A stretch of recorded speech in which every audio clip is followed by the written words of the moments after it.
Good day.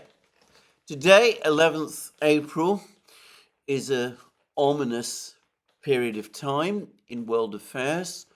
There are lots and lots of reports that we're on the brink of a major escalation in the Middle East, and it looks like we're heading towards a further escalation in the crisis in Ukraine as well. It's important to say that the escalations are both being driven by the Western powers, and in both cases, it appears to be happening because events on the ground are turning out most unfavorably for the Western powers in ways which perhaps they had not initially expected. I'm going to start first with the Middle East. I'm going to discuss the situation briefly. We are still perhaps on the brink rather than in the midst of events there. After I do that, I will turn to the situation in Ukraine. Let's start with the Middle East. And today, lots of reports appearing all over the place that Israel is bracing itself for some major attack by Iran. The United States government, President Biden, has come out and said that support for Israel in the event of an attack by Iran from the United States is ironclad.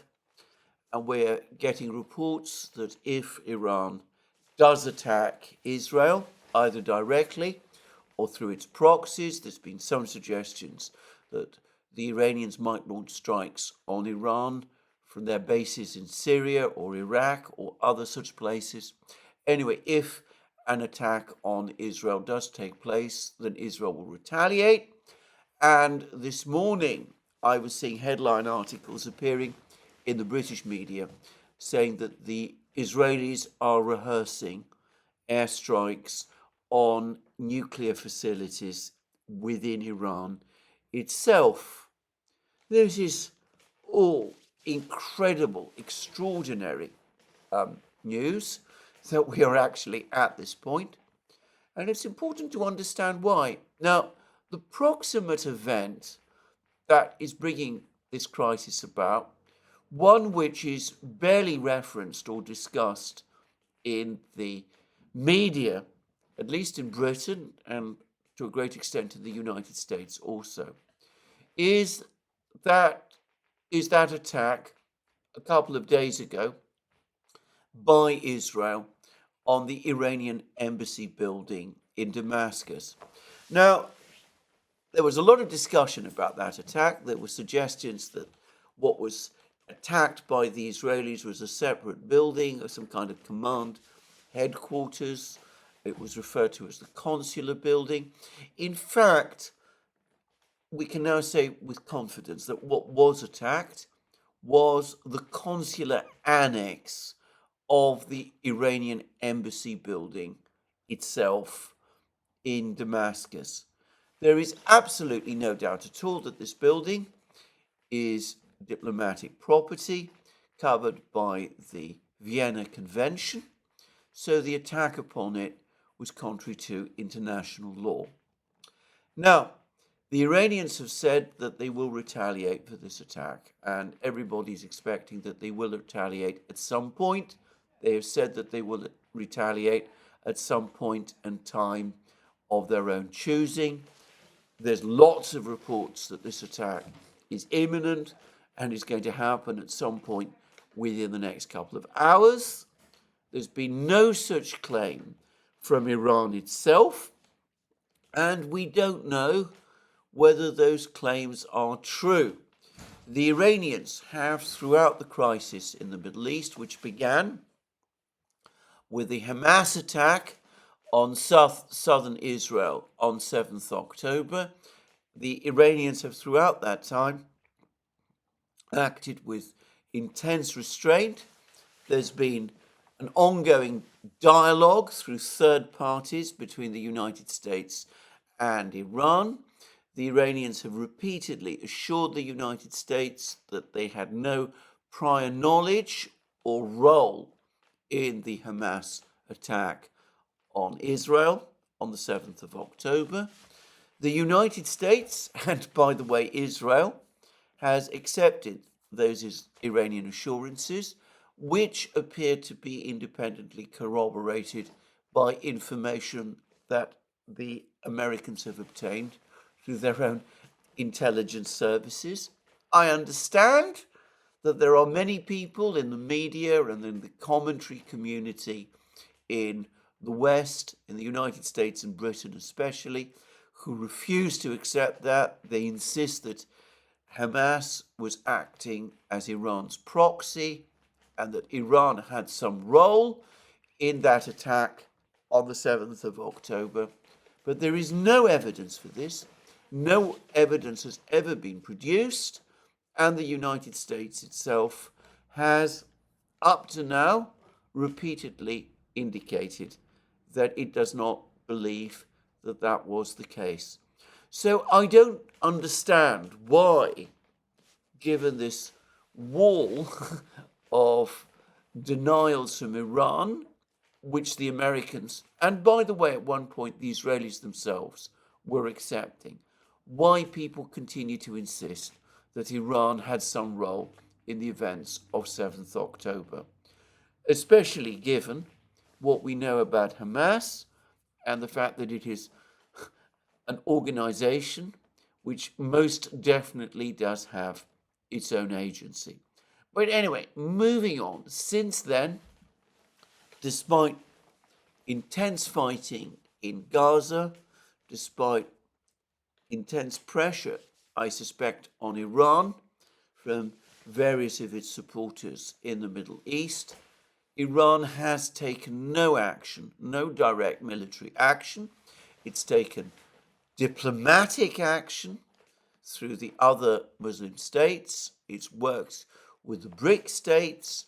It's worked with the Arab states, including its newfound friends, the Saudis, to advance its ideas about how to settle the conflict in the Middle East. But it has been extremely careful not to become itself directly involved in any conflict in the Middle East with either Israel or with the United States. Now, I make that observation because despite the extreme provocation that that attack on its embassy building in Damascus was, I am not sure, I don't understand myself, why the Iranians, having taken this stance up to this time, which has worked so successfully for them, why they would want to change it in light of the discipline and forbearance that they have shown up to now, and a discipline, a forbearance, which, as I said, up to this point, has worked overwhelmingly to their benefit and to their advantage.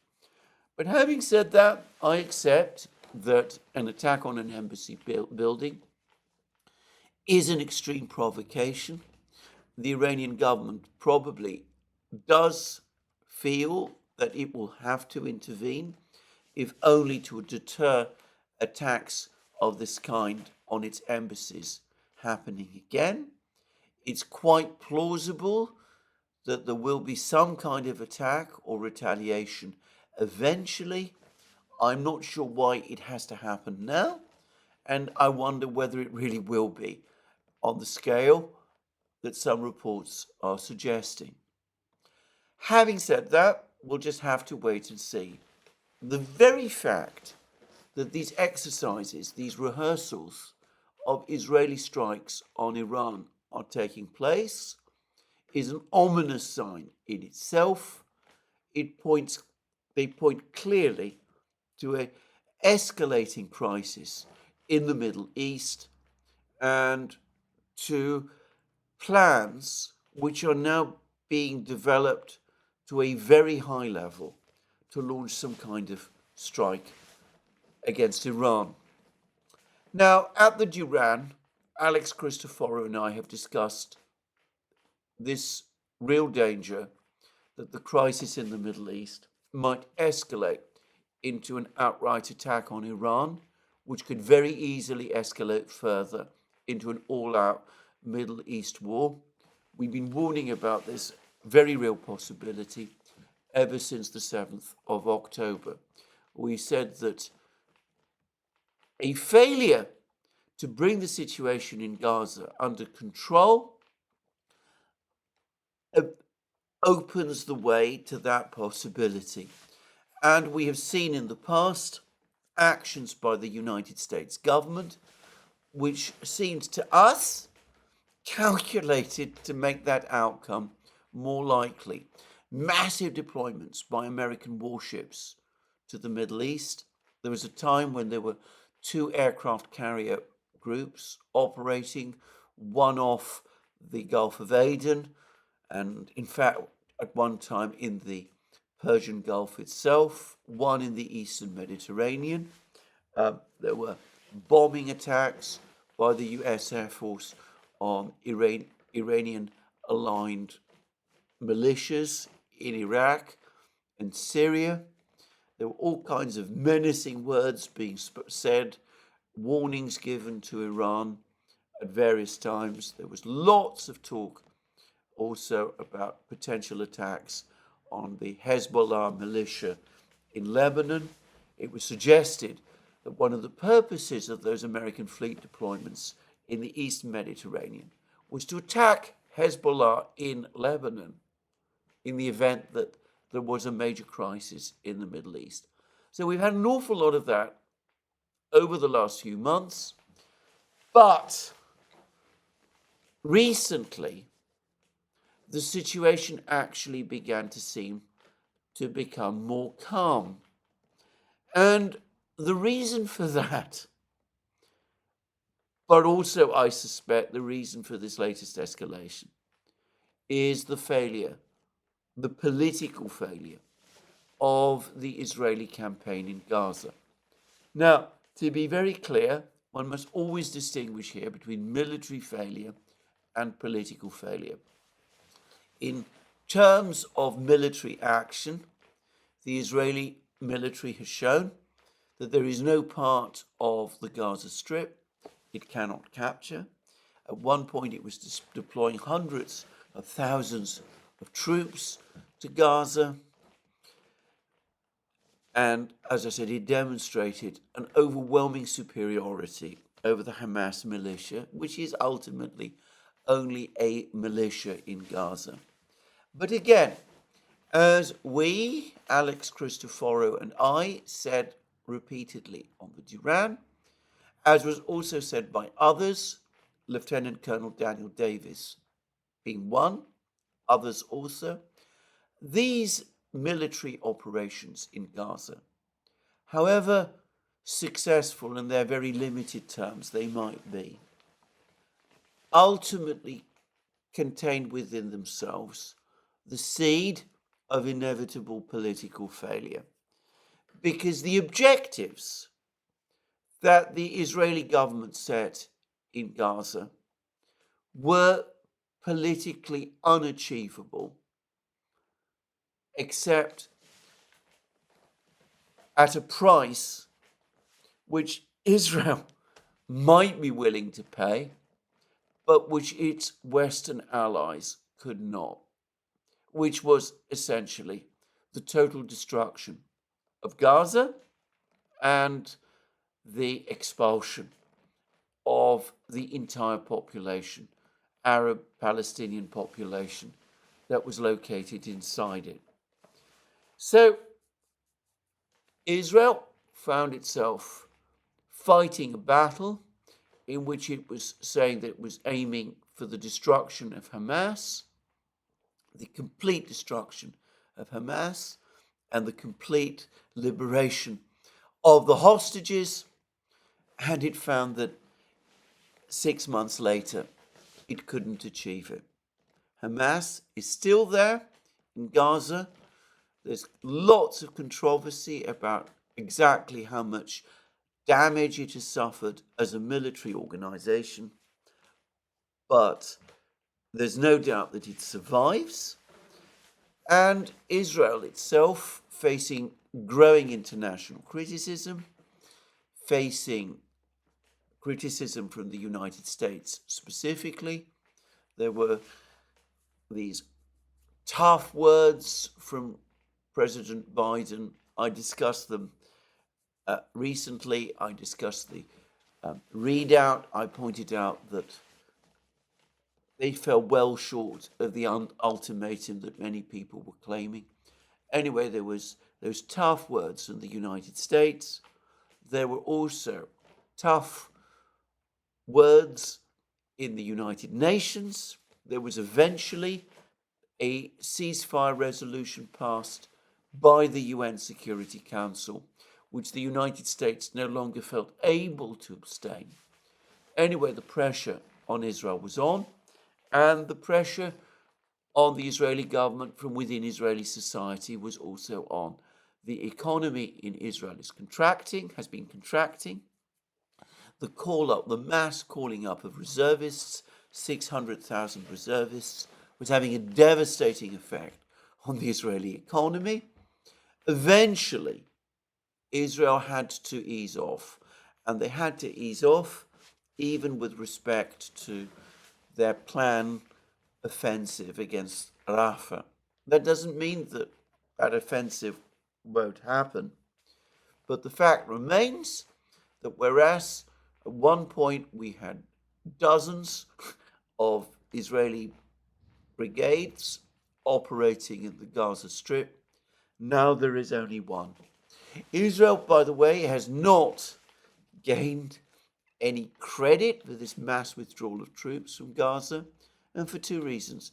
Firstly, it still refuses to agree to a ceasefire, an indefinite ceasefire, which might just possibly result in the release of the hostages. And secondly, it continues to maintain its blockade of Gaza, leading to the humanitarian crisis that is developing there, even though it is that mass blockade of Gaza, which I suspect more even than the bombing has undermined international support. So we have a situation where the Israelis have not been able to press home their offensive in Gaza. It has not achieved the political objectives that they suggested, and where they've been coming under criticism from the United States, from the US government, even though US government criticisms have been criticisms rather than actions, but they have resulted nonetheless in a vote against Israel in the Security Council. So, what does the Israeli government do? Well, Prime Minister Netanyahu, under very severe pressure from within Israel itself, has, as I said, withdrawn most of the Israeli army from Gaza, bar one brigade apparently, but already he's coming under criticism from the hardliners within the Israeli cabinet. And apparently there's been a warning, well, it's not apparently there has been a warning extended to him by his own security minister, Ben Gvir. He's basically openly told Netanyahu that if he does compromise, if he does give up the campaign against Hamas, then he will cease to be Prime Minister of Israel. So, we see Israel, the Israeli government to be more precise, the Netanyahu cabinet, move towards escalation. And since further escalation against Hamas hasn't worked and has been isolating Israel, inexorably we are drifting back into that situation of an escalation against Iran. First, the attack on the embassy building in Damascus, then the reports of a mass Iranian attack on Israel with no attempt to connect the two events, no recognition or acknowledgement that an attack on an embassy building is an extreme provocation which might if not justify, certainly explain strong retaliation from Iran. But anyway, lots of threats of an Israeli counterstrike on Iran, and these very dangerous and alarming reports that Israel is about to attack Iran itself. And it would not be inconceivable that, following the doctrine of so-called preemptive defense, that Israel itself and some in the United States have previously adopted and followed, an Israeli attack on Iran might happen even before there is an attack by Iran on Israel, assuming such an attack happens at all. Anyway, that is where we are. We are closer now, it seems to me, to a conflict between Israel and Iran, and between Israel and its various Iran's various regional allies, Hezbollah in Lebanon, than we have been at any point up to now in this crisis. And we see yet again the inability of the Biden administration to keep control of the situation. We have been repeatedly told that the Biden administration does not want a general war in the Middle East. They have never, however, taken the appropriate steps to prevent it. I spoke about the mere presence of huge American military forces in the Middle East, all of these Navy ships acting as a real, creating the conditions for a conflict between the United States and Iran.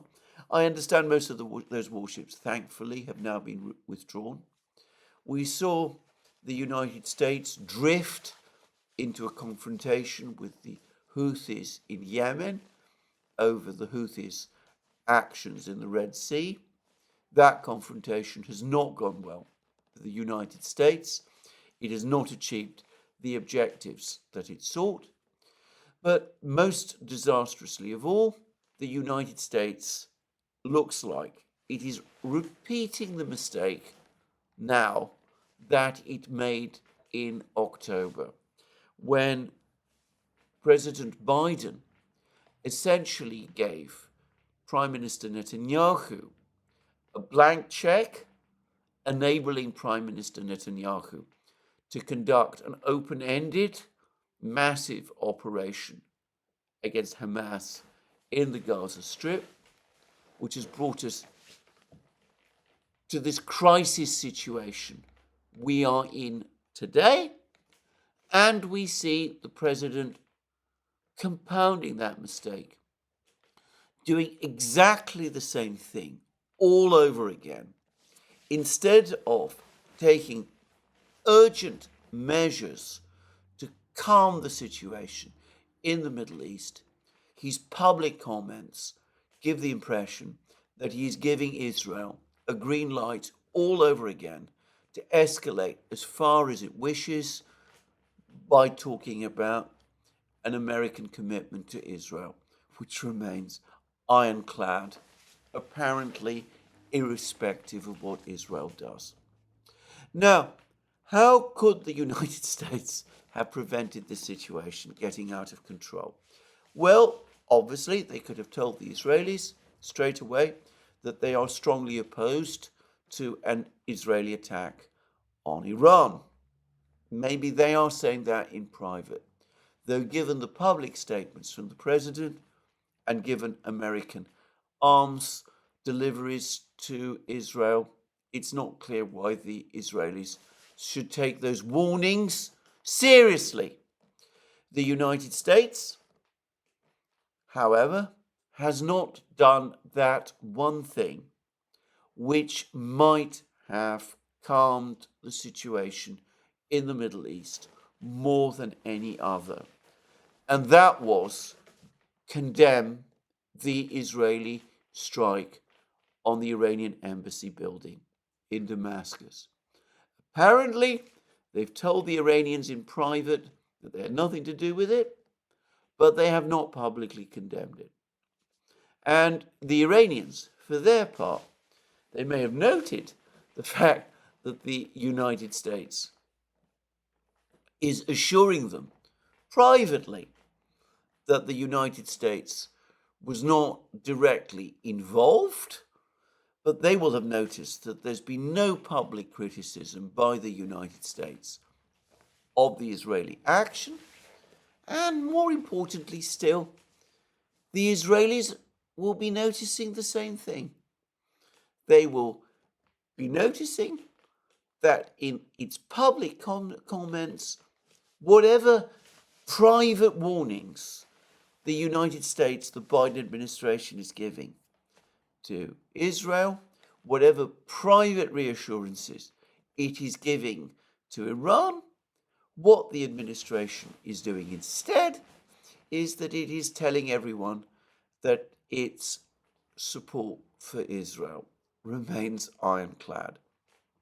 It's difficult to believe that after all that has happened, the United States, the Biden administration, would make that mistake, but it is making it. And if we get into a direct confrontation over the next couple of days between Israel and Iran, everyone should understand that that is why it has happened. Anyway, we shall see what happens. Much depends now on Iranian discipline and self-restraint. That is now being stretched to the limit, perhaps to breaking point, but we will have to see. And at the same time, we see the Netanyahu cabinet under intense domestic pressure, probably divided between itself, looking to resolve its problems, apparently by expanding the wall, but confident that if it does so, it will have the full backing of the United States, despite whatever private comments the United States is making. Well, we'll just have to wait and see. But to repeat again, and to say it now for the last time, if over the next couple of days the Middle East blows up, no one should be in any doubt that it is the direct result of a series of catastrophic errors of judgment, mistakes made by the administration. I say mistakes, of course it could be that some people in the administration want this catastrophic outcome that I've been talking about. There's always been a powerful lobby in the United States that has been aching for an attack on Iran, and it's never gone away. But anyway, it could be that is where we're heading. I am going to stick for the moment with the view that it is all because of mistakes, but it is amazing that the administration seems incapable of learning from its mistakes and just goes on repeating them. And as a result of that, we are perhaps at the single most dangerous moment in the crisis up to now. Anyway, let me now turn to the situation in Ukraine. And I'm going to start there by discussing the military situation, which is becoming more and more catastrophic for Ukraine every single day. The first is that this morning we got news of a massive new Russian missile strike on the energy system across Ukraine. And the Russian Defense Ministry has provided us with its own summary and explanation of this. And I will just briefly read it. It says, in response to the Kiev regime's attempts to damage the oil, gas, and energy facilities of the Russian Federation, The Russian armed forces launched a massive strike tonight by air and sea-based high-precision long-range weaponry, as well as unmanned aerial vehicles at the facilities of the Ukrainian fuel and energy plant. The goal of the strike has been achieved. All the targets have been engaged. The strikes disrupted the work of the Ukrainian military industry enterprises, thwarted the transfer of reserves to combat zones, and made it difficult to supply fuel to the Ukrainian troops and military units.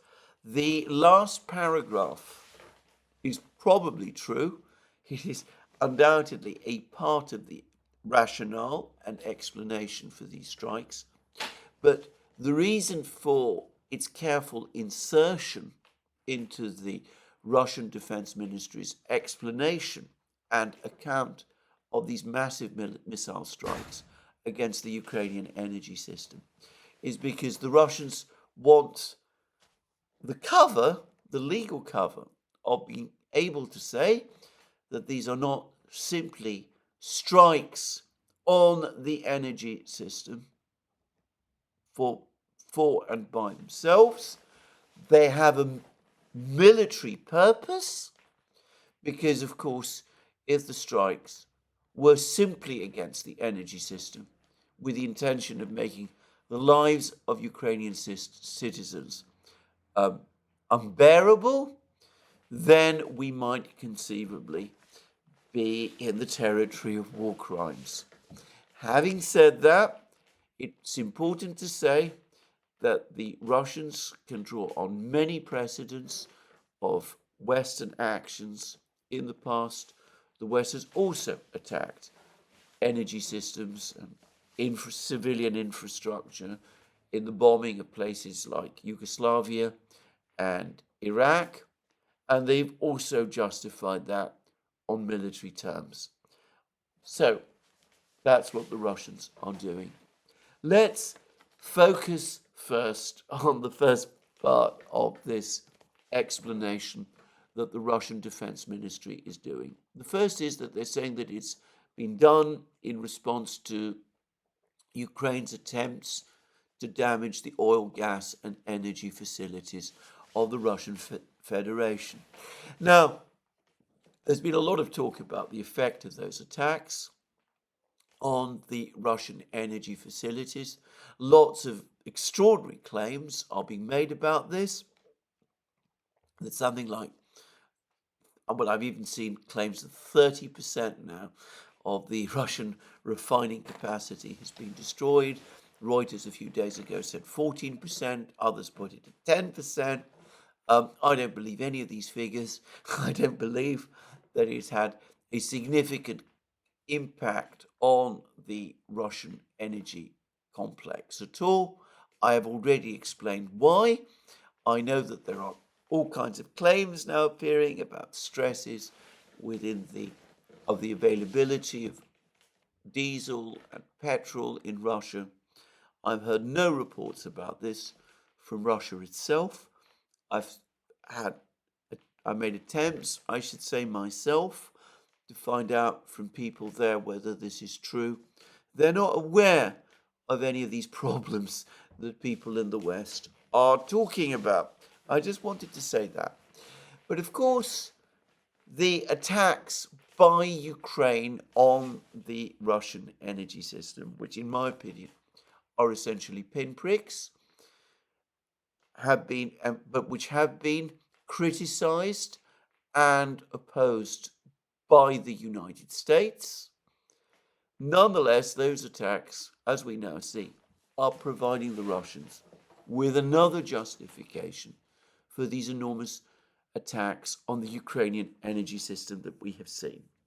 Now, I don't take this particularly seriously for one other further reason, which is that the Russian attacks on the Ukrainian energy system actually began before the Ukrainian strikes on the Russian refineries. The latest attack, which is indeed on a massive scale, appears to me to be simply part of what John Helmer at Dances with Bears correctly refers to as Russia's electricity war. We've seen essentially the reduction of Kharkiv to a husk, a city so short of electric power that it can no longer operate its factories or businesses, where electric power to residential users is becoming increasingly sporadic, and which now has almost continuous blackouts. And also there have been many other attacks on energy facilities by the Russians across Ukraine, and this latest attack falls squarely within that pattern. Now, the Russians also tell us that the attack was carried out with air and sea-based high-precision, long-range weaponry, as well as unmanned aerial vehicles. And there are reports from Ukraine, but interestingly not from the Russian Defense Ministry, that hypersonic missiles were used. In fact, I've seen reports that up to 6 Kinzhal missiles were used as well as part of this attack, with many of these apparently being concentrated on attacks on parts of the energy complex in western Ukraine, specifically around Lviv. Well, that is interesting in itself, but Kinzhal missiles are of course not sea-based, and the Russian Defense Ministry speaks of sea-based high-precision long-range weapons, and that could be Kalibr, subsonic cruise missiles, but it could also conceivably be Zircon missiles as well. Now, the Ukrainians are admitting that they were unable to shoot down more than most of these missiles. Most of these missiles, even the Ukrainians accept, got through. And that might be a further sign that hypersonic Zircon missiles were used, though interestingly, again, as I said, the Russian Defense Ministry isn't telling us that. But what is indisputable is that large parts of Ukraine's energy system are now being systematically destroyed. The Financial Times, for example, is telling us that Russia has destroyed Kiev's largest power plant, as President Zelensky chided Ukraine's Western partners for turning a blind eye to his country's need for more air defenses. Ukraine's Air Force said that it managed to intercept just 18 of the 42 incoming cruise and ballistic missiles, which targeted energy facilities across the country. By the way, I doubt that it was as many as 18. I suspect it was a lot less than that. I've also seen a claim that Ukraine claims that it only shot down one Uranium-2 drone out of the 40 that were launched. But I haven't actually seen confirmation of this. A dramatic admission, if it is true. But then we go on to read, and I'm taking this from the Financial Times, the Tripilska thermal power plant 50 kilometers south of Kiev, which so far was protected by air defenses, has been completely destroyed in the attack. Officials said the plant provided electricity to millions of people in Kiev, Cherkasy, and Zhytomyr regions. And I've discussed in many programs the ongoing collapse of Ukraine's air defense system, and we see that now. We see now that the effect of that air defense system, ongoing collapse of Ukraine's air defense system, we see the effect of that. We see that the Russians are able to destroy thermal power plants, huge plants, close to Kiev itself. And we see that even in Kiev, the air defense system doesn't seem to be working anymore. Some of you may recall that some weeks ago, the Russians launched a Zircon missile strike at the Zheleny air base. There were reports that several Patriot missile launchers had been destroyed over the course of that attack. The Russian Defense Ministry said nothing about this, but perhaps we're now seeing the proof that up to now Ukraine has been able to defend its power stations near Kiev, but is no longer apparently able to do so. And by the way, we're getting more reports, though again these are not set out in the Russian Defense Ministry's latest claims, but there are more reports that the Russians have managed to destroy more S-300 launches. The Russians say that they did destroy an S-125 anti-aircraft missile launcher. That is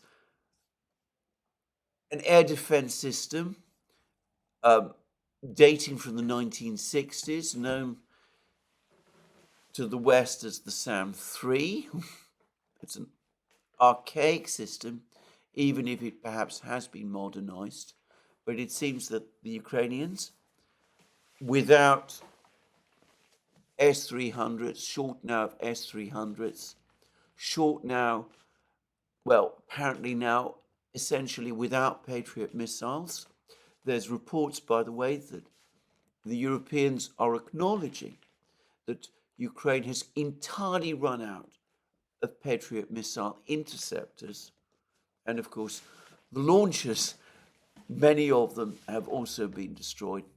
That Ukraine is now reduced to reliance upon archaic systems like the S-125 from the early 1960s, and apparently the Hawk anti-aircraft system supplied by the United States, originally developed in the 1950s, apparently modernized, but the modernization dates from the 1980s. Apparently some of these Hawk missiles are in poor condition.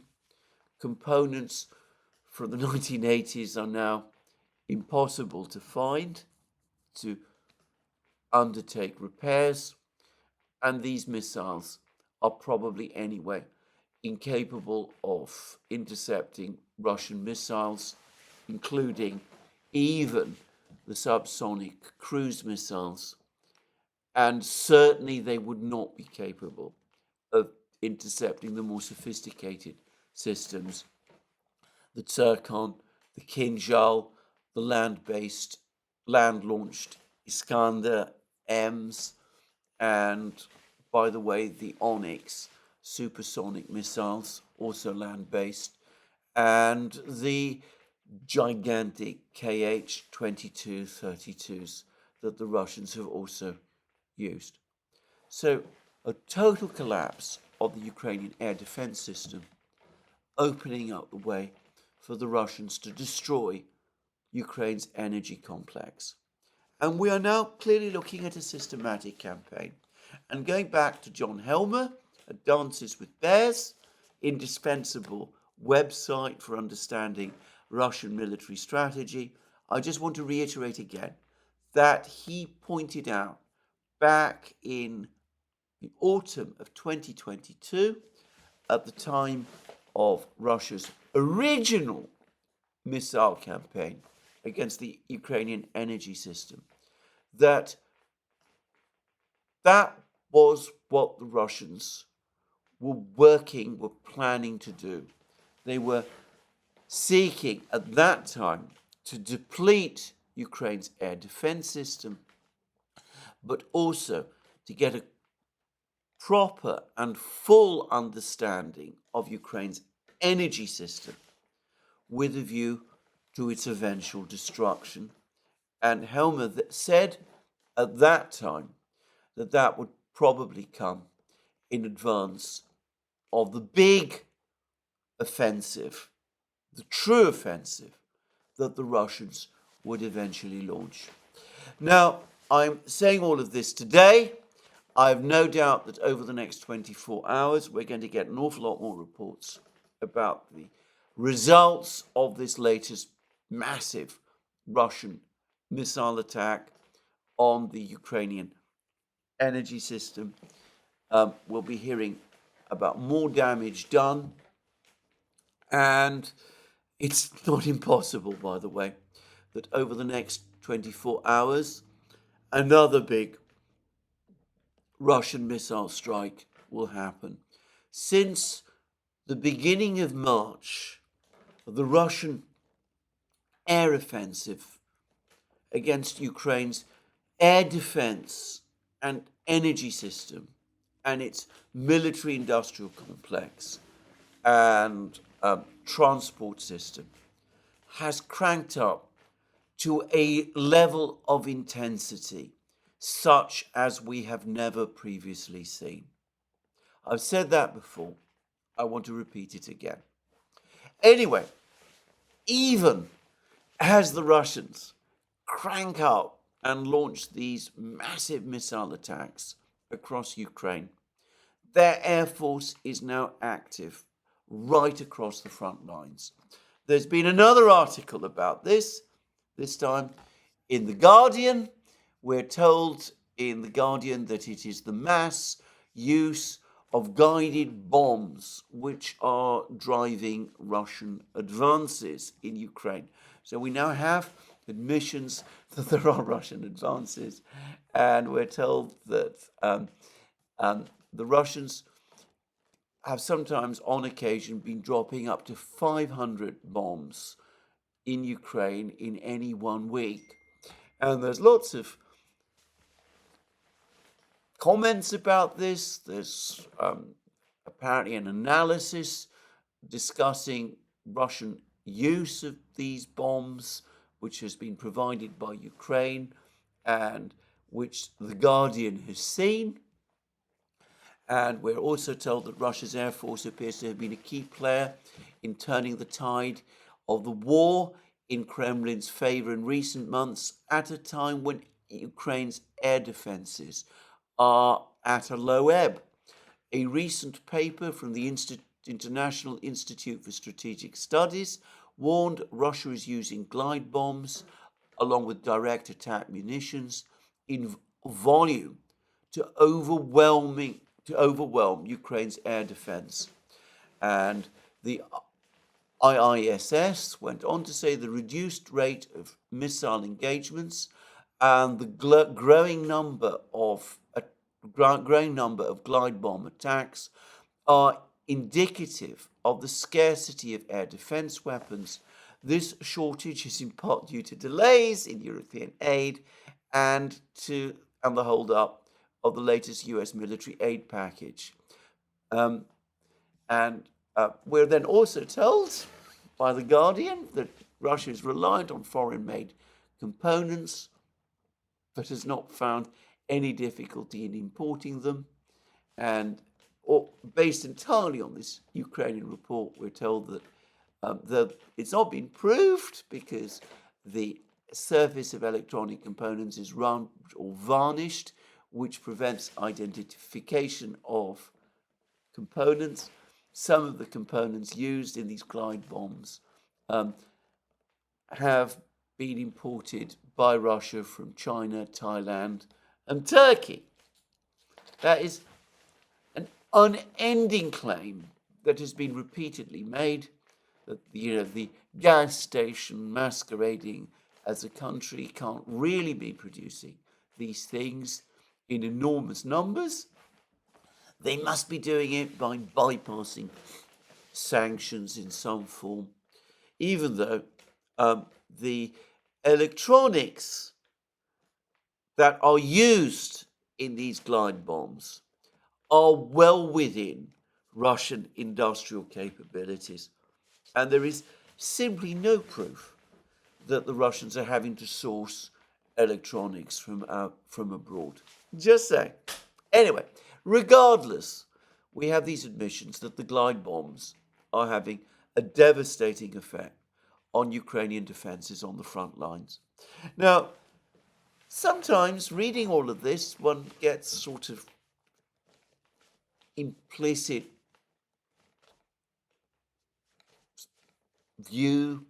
You read between the lines that there is something deeply unfair in the Russians using their air force in this way, bombing the Ukrainians in the way that they do. What I will say about that, if that sort of sentiment does exist, it is that this is no different from the way the West itself conducts wars. The West, in fact, far more than the Russians, over the course of the special military operation, relies on Western air forces, the US Air Force in particular, to bomb the opposition into submission before it launches offensives and carries out ground attacks. So if the Russians are doing the same, to a lesser extent, far lesser extent, by the way, than the United States and the Western powers do, well, I don't see why people should be surprised or should complain. Perhaps what is annoying people is that the Russians have shown that they have the capability to do the same thing that the Americans do.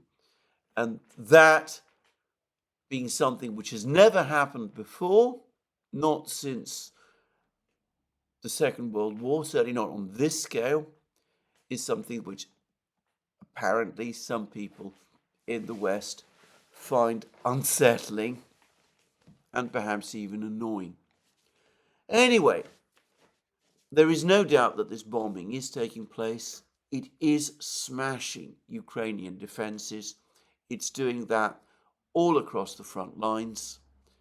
But let's now talk, though fairly briefly today, about what is happening actually on the front lines. And as I've discussed previously, the main battles taking place in Avdiivka and Chasiv Yar and Siversk. When I say Avdiivka, I want to make it clear, I don't mean the town itself, which the Russians firmly captured back in February, but in places to the west and north of Avdiivka. Now, as of today, the Russian Defense Ministry has not confirmed the capture of Pervomaisky, though nobody seriously doubts that this has happened. And Redovka, Russian newspaper based in Smolensk, has explained why, which is that Redovka essentially blends into Netailovo, the next village to the west. The Ukrainians are still located in Netailovo and in a forested area to the south of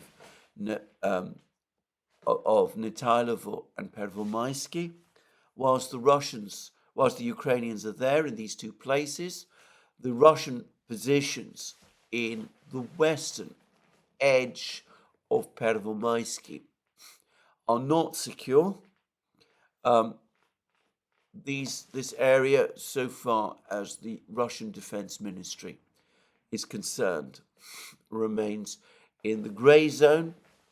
We're starting to see apparently Russian operations to clear the forested area to the south and to advance on Netailovo itself. And apparently that operation is likely to accelerate over the next few days. It will not really be until Netailovo itself falls and the forested area is secured that the Russian Defense Ministry is likely to announce that Pervomaisky has indeed fallen under Russian control. But anyway, that isn't affecting the battles that are going on to the south of Pervomaisky. And now it is no longer, I think, seriously disputed that the Russians have indeed broken through into the center of Krasnogorovka. It also seems, by the way, that the Russians do indeed control Novolskoye. I say that The reason I think some assume that the Ukrainians control Novolskoye, the village between Pervomaisky and Krasnogorovka, is that I noticed that the Ukrainian Defense Ministry is insisting that they do. But then the Ukrainian Defense Ministry regularly insists that they control all sorts of places long after the Russians have captured them. I think that all the objective information that I've seen points to the Russians being in control of Novolskoye. I saw a claim that the Ukrainians did advance to the western, to occupied ground immediately to the west of Novolskoye, but that claim also asserted that the Russians had pushed the Ukrainians back from that area. I think the strong indications are that the Russians control Novolskoye, and after they've captured Pervomaisky, it's almost certain that they do. But anyway, the big fighting is happening immediately to the south for control of this town of Krasnogorovka, around 14,000 people before the war. So we're talking about a small town.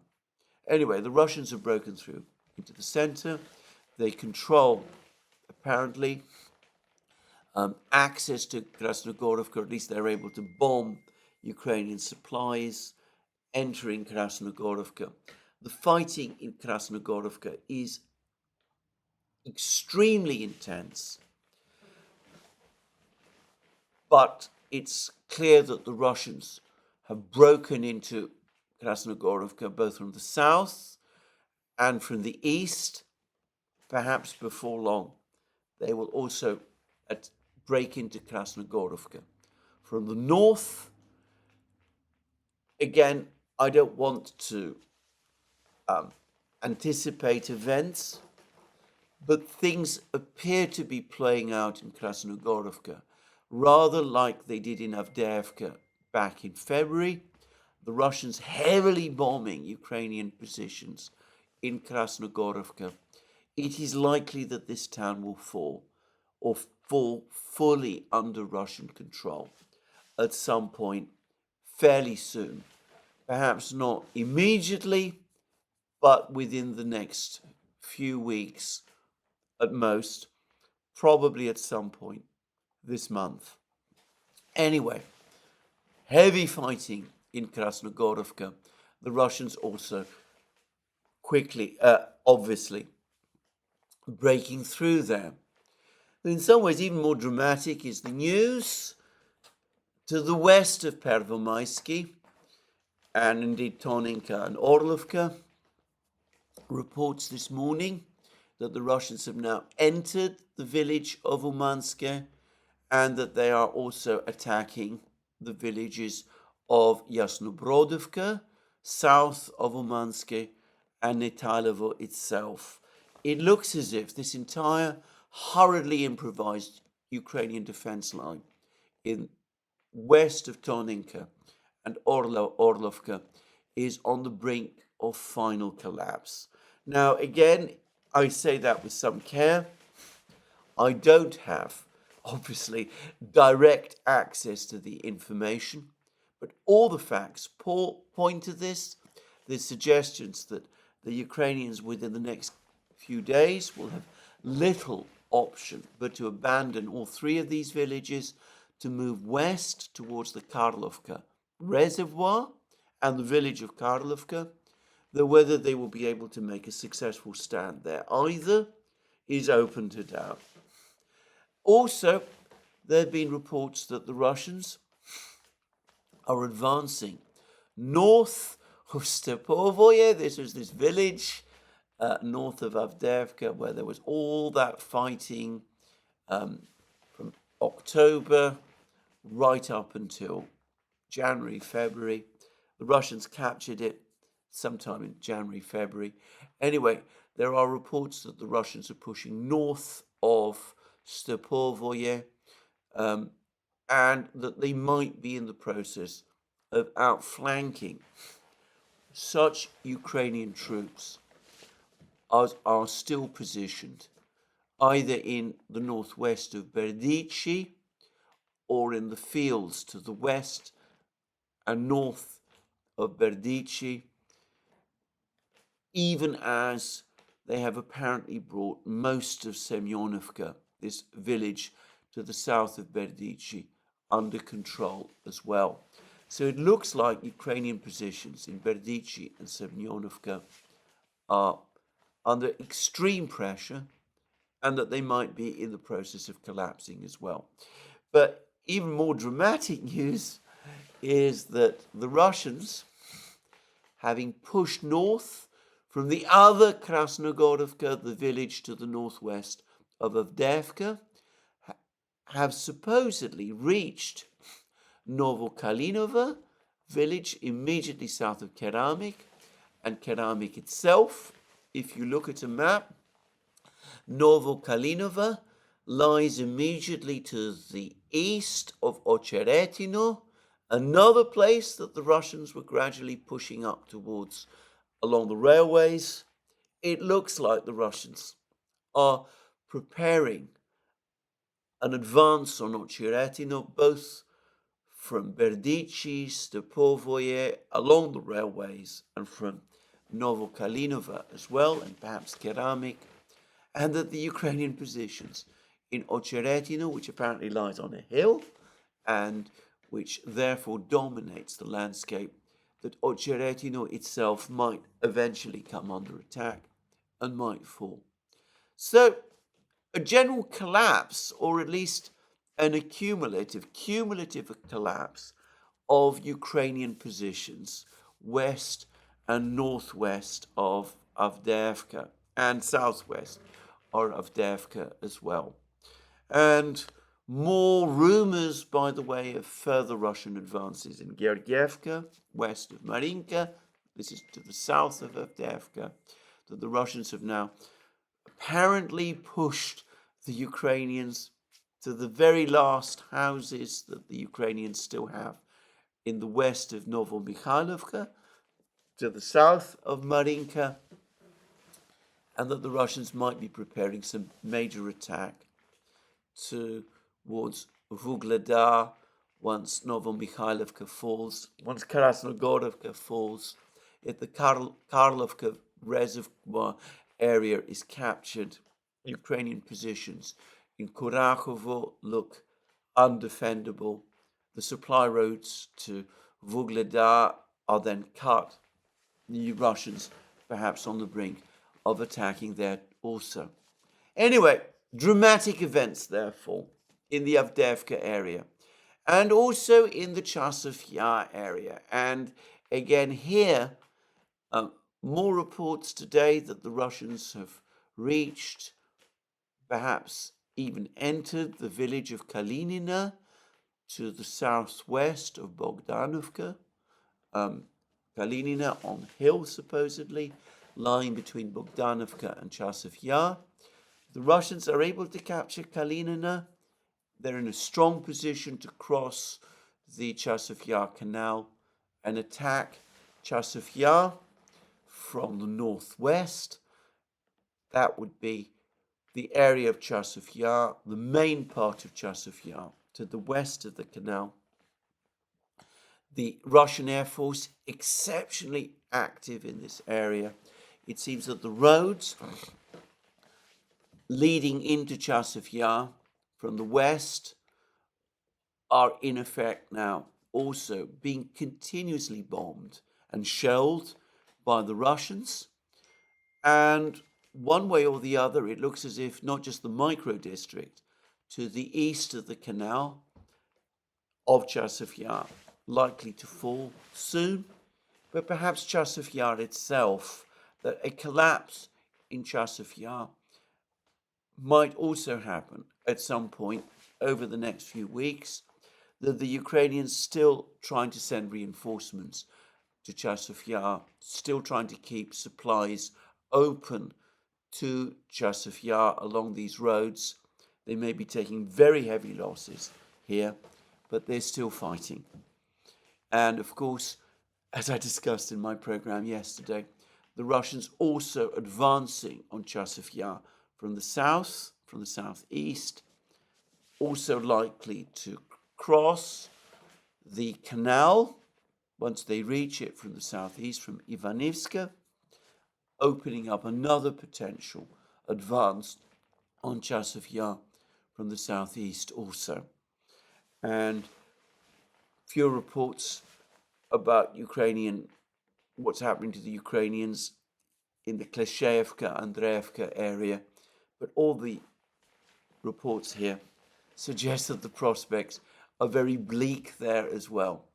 And lastly, Siversk, more reports that the Russians have made more progress around this village of Belogorovka, that they seem to be pushing westwards from Belogorovka, but also lots of reports that they're attacking towards Siversk along the railway lines from Soledar, that they've reached or about to reach this railway station at Vimka, that they're preparing to attack the village of Razdorovka, which is to the northwest of Soledar, which the Russians, of course, captured in January 2023. Altogether, the fighting around Siversk appears to be intensifying. Still continue to be all kinds of claims about what's going on the Zherebets River. In Terni, curiously, a report this morning suggesting that there's been a Russian attack in this area. Lots of claims that it's the Ukrainians who are attacking around Terni, but reports that, in fact, it is the Russians now who are attacking and who are making more progress again in the Terni area. I don't fully understand the fighting in that area, and I'm not going to discuss it further, but certainly the situation for the Ukrainians, very difficult right across the front lines. Now, I said at the outset of the program that with Ukraine being hammered both from the air and with the Russians continuing their relentless advance in central Donbass, with the Ukrainian forces being burnt up at an escalating rate, it looks like some kind of further process of escalation by the Western powers is likely to happen. Now, Ukraine has done something today which the West has been urging it to do. The Rada has finally passed the latest mobilization law. It's going to go to Zelensky for him to sign off on it.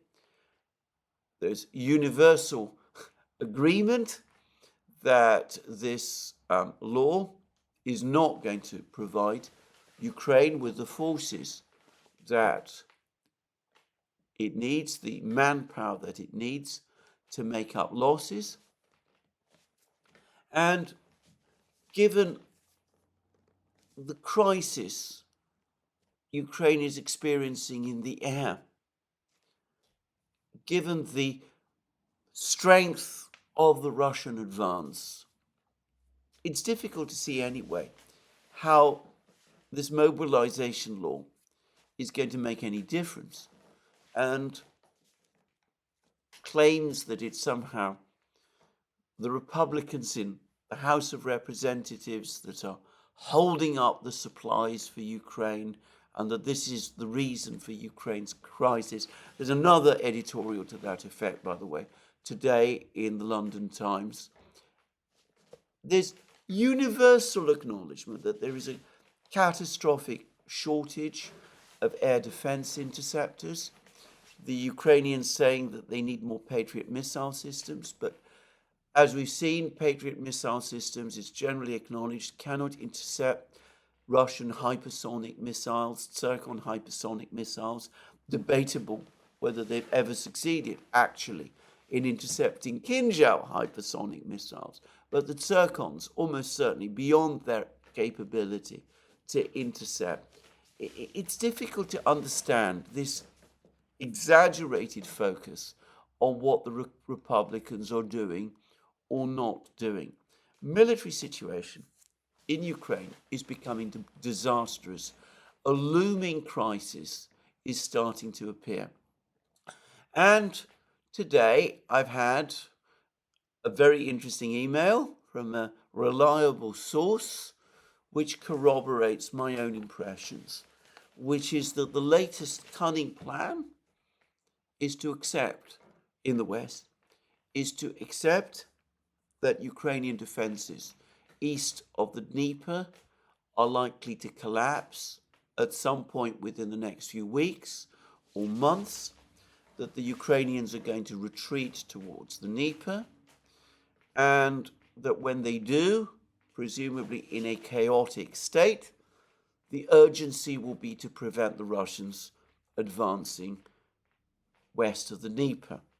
And on that topic, by the way, apparently there's been film provided by the Russians of Russian troops in Kherson region conducting exercises which include the laying of pontoon bridges, which might suggest some Russian plan at some point to advance west of the Dnieper.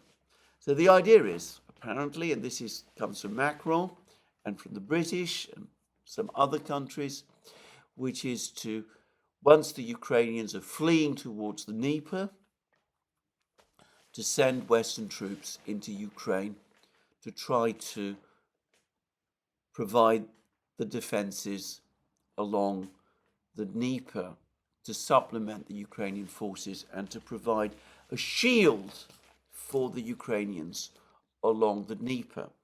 And the plan, supposedly, is that once this has been done, once the Dnieper crossings are covered in this way, to carve up Ukraine into areas which will be defended by the Western powers, that the Western powers will each be given particular areas that they will apparently shield. So the French will take care of the south, Odessa. The British will take care of Zaporozhye, which, by the way, is located on the east bank of the Dnieper, just saying. So the British would certainly be placing themselves in extreme danger if they tried to occupy Zaporozhye. The Russian army could reach them without having to cross the Dnieper. And Dnipro would be occupied by a mixed force of the French, of the British also apparently, and perhaps the French and Polish troops would also take responsibility for Kiev. Kiev, by the way, like Dnipro, has districts on the east bank of the Dnieper as well. This is a catastrophic plan. It makes absolutely no sense at all. If it were ever implemented, it would expose small numbers of Ukrainian, Western, British, French, and Polish troops to a situation where they would be easily devastated by the Russians. And as I have repeatedly said, it is based anyway on a complete misconception that the Dnieper is a viable barrier, a viable border, in effect, between Russian-controlled Ukraine and Western-controlled Ukraine, and that Ukraine to the west of the Dnieper, Kiev, presumably carved into, with the Russians controlling eastern Kiev on the east bank and eastern Dnipro on the east bank also. I don't know what the theory about Zaporozhye is. It might be that there is this plan to retreat into the iron triangle of Dnipro, Zaporozhye, and Odessa that we've been hearing so much about. But bear in mind, the iron triangle plan was based upon these places having reliable air defenses, and we've seen that that is no longer the case. And it's also clear that the Russians are in a position to destroy any air defenses in these places. But anyway, this is a ludicrous plan. The Dnieper is not a historic boundary. It never has been. It is an artery, an essential transport and economic artery. If it is cut in this way, then economically, Ukraine will go into a tailspin. And it is, again, very, very strange that in the West, this is not properly understood. Now, let me say again, a point which I haven't made before, but which I'm going to make on this program. This plan is militarily unworkable. But there is another dimension to it also, which is that as of this point in time, I do not know whether or not the Russians actually do plan to cross the Dnieper. Perhaps they do. But one thing that is far more likely to persuade them to do so is the presence of NATO troops on the West Bank. The Russians have repeatedly said that they do not want to see Ukraine in NATO, any part of Ukraine in NATO. Given that that is so, if NATO or NATO troops are present in Western Ukraine or Central Ukraine, west of the Dnieper, then that incentivizes the Russians to cross the Dnieper so as to drive them back. Far from Western troops on the west bank of the Dnieper deterring the Russians from advancing and pushing westwards. It might, on the contrary, in fact, it is far more likely, on the contrary, to make the Russians decide that they have no option but to advance west of the Dnieper, whether they want to do this or not. The only commentator I have seen who seems to understand this, by the way, is Gordon Hahn, but he is absolutely right. Now, what this threatens is a far wider war. If Macron and Sunak and Cameron and Le Cornu and whoever is making decisions in Poland now, Donald Tusk or Sikorski or people like that, think that this is a plan that can work, they are not connected to reality. And it can only have any chance of working if it is backed by the United States, the mood in the United States, if not within the administration, amongst the American people as a whole, and certainly within the Republican Party, is strongly negative to plans of this kind. And, of course, if the United States were to become involved, then we would be in an existential crisis, potentially a World War III situation. I don't think Western leaders have a clue, understand what they're doing. They've miscalculated repeatedly at every conceivable level, and we see them doing that again. They've miscalculated, as I've pointed out many times, about the Russian economy. We've had a number of comments now from the Russian Prime Minister, Mr. Mishustin.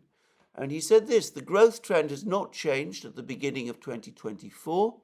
Our economy continues to develop confidently. In January, GDP grew by almost 5%, and in February by 7.7%. Growth in industry has also strengthened by around 8.5% in February. Growth processing remains the driving force, as in 2023. which is very important, our manufacturing industry is growing at a record pace. In February, growth in manufacturing was 13.5%. This is the best monthly indicator in several years. The creation of demand for new Russian goods and services as the basis for such changes. Consumer activity is increasing, as indicated by retail trade turnover. It rose by more than 12% in February and about 9% in January. And BITCHUTE went on to say that increasing Russia's role in global trade, primarily through the supply of raw materials, remains a priority. But of course, if we're talking about global trade, recent rise in oil prices can only work in Russia's interest. And again, the Russian government, the Russian authorities have taken steps to soften the ruble again, though very slightly this time, even as oil prices are rising, which will of course mean that their budget position will this year be very strong. It is possible that we might even see a budget surplus. Anyway, the Western powers got all of that wrong. They are once again gambling on miscalculations of Russian resolve, on misunderstandings of Ukraine's economic geography, and on the sentiments of their own people and of those of the United States. We've already had an article in the National Interest talking about a looming debacle in Ukraine. This is by Matthew Blackburn. These people, Macron, Tusk, Cameron, what they seem intent on doing is turning that debacle into an outright catastrophe. Anyway, that is where I end my program today. More from me soon. Let me remind you again that you can find all our programs on our various platforms, Locals, Rumble, and X. You can support our work if you wish via Patreon and Subscribestar. Links under this video. Don't forget that you can also check out our shop. All sorts of amazing things there. Magic mugs, hats, hoodies, t-shirts, sweatshirts, all those great things. And last but not least, if you like my video, please remember to tick the like button and to check your subscription to this channel. Thank you again. More from me soon. Have a very good day.